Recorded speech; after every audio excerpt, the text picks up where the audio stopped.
I grew up in American poverty, if you want to call it that. I definitely, we lived on food stamps, and the air conditioning definitely didn't work in our station wagon. So this whole crazy life that I've been blessed with has been a whirlwind and kind of continues in that vein. But I was listening to what they were saying and talking about changing the language on things.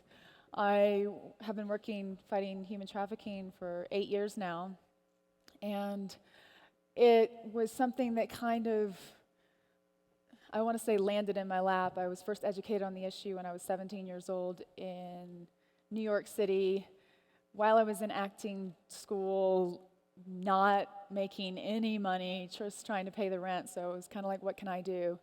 Cut to a couple years later, I was in Los Angeles starting to become successful, and I was very miserable. I was very unhappy because apparently what everyone tells you is success in our world is not the definition of success, at least not for me. Happiness is the definition of success, and I was not happy. I was a very angry person. A very, very long, hey, yeah, I think happiness is a thing to clap to, It's a good thing to find. Some people never do, like my granddad. That was really mean. Sorry, I'm nervous. No, but a very, very long story short, I was being offered my show, 90210, and I wasn't excited about doing it, which I probably should have been, but at the time, because of everything going on in my life, I didn't want to do it. I had dreamed of being an actress since I was this 9-year-old kid in a trailer park, and there I was out in Hollywood. It was working. It was all working. I was successful, and I was miserable because the story I was hiding underneath the facade that everyone saw was the pain of abuse, of sexual assault, of suicidal feelings, about 6 out of 7 days a week, self-harm. I cut up my arms. I wrote poetry that would have me admitted to any psychiatric ward anywhere if anyone read it. I didn't know how to get out of this spiraling darkness in which I found myself. And cut to a flight, or a couple flights, because there's no direct flights to Cambodia. 23 hours later, I'm on the ground meeting these survivors of human trafficking. And they have, rice. And sometimes they have fish, but mostly rice, like 600 kilos of rice a month, and that's about it. But they laugh, and they dance, and they sing, and they live, and they're free. These former slaves showed me how enslaved I was, how 45.6 million slaves in the world doesn't even begin to touch the number of how many slaves actually exist on this planet. I say the number is 7 billion. Every single one of us are touched by slavery, and it's right here. Slavery of the mind. That's a very powerful point. I don't know what your dreams are, but it's a room full of dreamers. I can sense it, I can feel it, it's in the energy. You will make it come true if you believe you can. I will come find each and every one of you 10 years from now and be like, did you do it? It's because you didn't believe or because you did, that you did or you didn't. That got confusing. I think I went the wrong direction, but in any capacity, we're so held back by shackles that we can't see and the world can't see. That's what my girls taught me. I was raped one night. My girls went through the most atrocious things you can possibly imagine. And yet I was the one reliving what I went through millions of times in my mind. So who was the one in chains? Not them. I certainly wasn't dancing and singing. I can't sing, but I wasn't singing because I wasn't happy, not because I sound bad. Now I sing, and my husband, my gay husband, he's like, please stop. Just please don't do that. No one needs to hear that. But I'm happy, so I will sing. So for me, the language that I want to change is the idea that slavery doesn't affect us, that it's over there somewhere and not right here or right now, that it's not in this room. See, sometimes I still believe it. And I work very hard every day to not believe it, to break those chains. But the chain that held me back the most was the feeling that I didn't mean anything, that I was worthless, and that my life wasn't worth living. And I don't know what your stories are, but maybe somewhere along the way someone told you you can't do something, or you can't be something, or you aren't enough. And that chain is in your mind right now, and it's going to stop you from helping the amount of people that you can help. It's going to stop you from achieving the greatness that you can achieve. You'll get somewhere because you're willing to do it. You're willing to show up here and do the work. But think about how much further you could go if you break that chain that holds you back. I don't want to kill myself anymore because I think my life is worth something.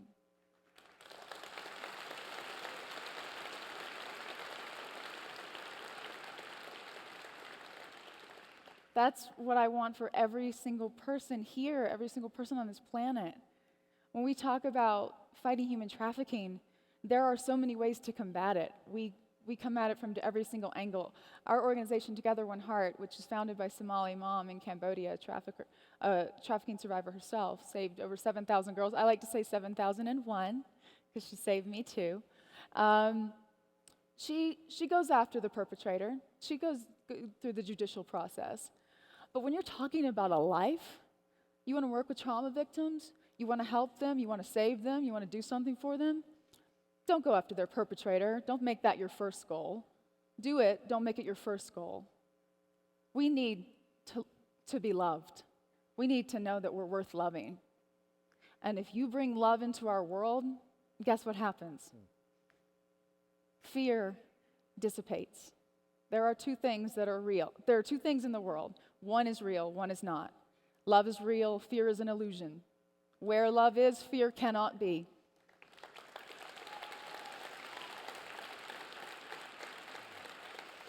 You talk about changing mindsets, about Black Lives Matter. That doesn't start by talking, a conversation here, a hashtag there. Those things start the conversation.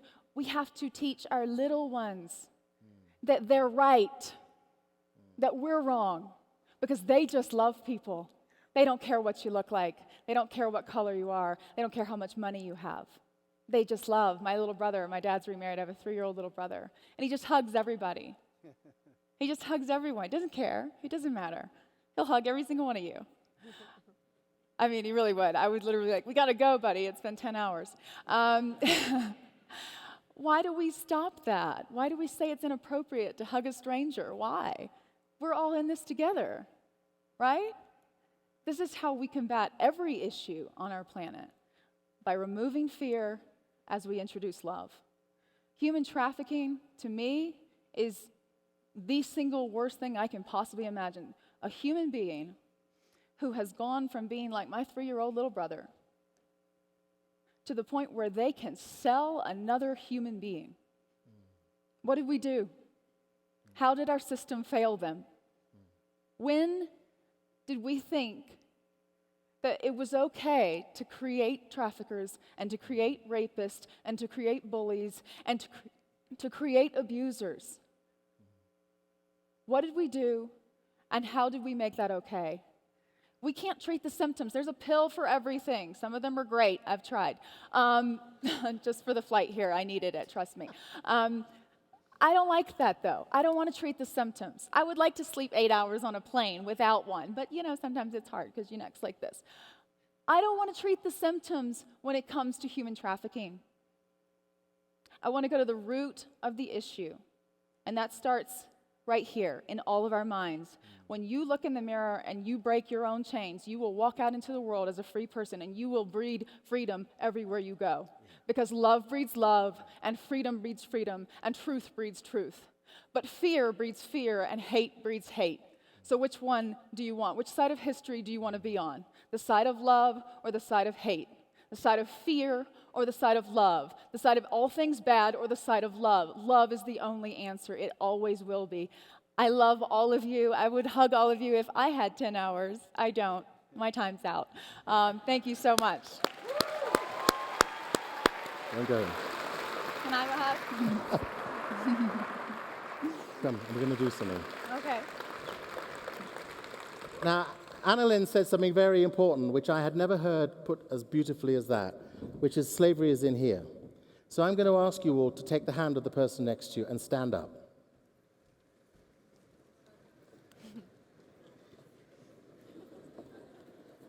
And we've been told that if slavery is here in the mind, the potential for us to enslave another is in our mind. Yeah. Will you make a 30-second silent commitment to get that slavery out of your head? Okay.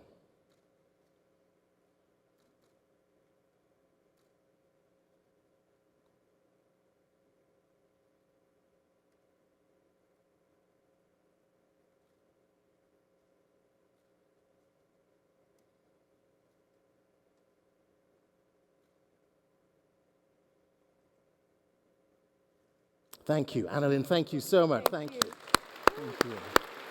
Thanks, guys. Thank you so much.